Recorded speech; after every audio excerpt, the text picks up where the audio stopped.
बिस्मिल्लाहिर्रहमानिर्रहीम। तुसा सारे मुबारक होवे, एडवांस मुबारक होवे इंशाअल्लाह।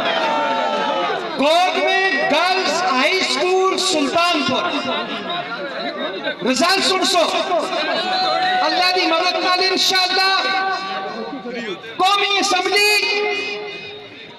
3 नंबर पाकिस्तान मुस्लिम लीग नून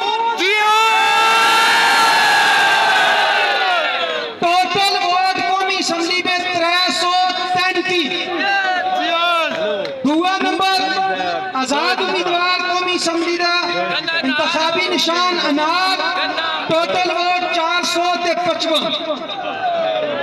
अल्लाह की मदद नाल पहला नंबर देखो अली असगर खान इंतखाबी निशान प्यादा टोटल वोट 1444।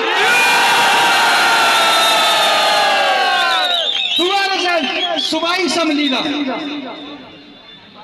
मेरा रब दे करम आए सूबाई विच भी नून इन्ना लिल्लाहि व इन्ना इलैहि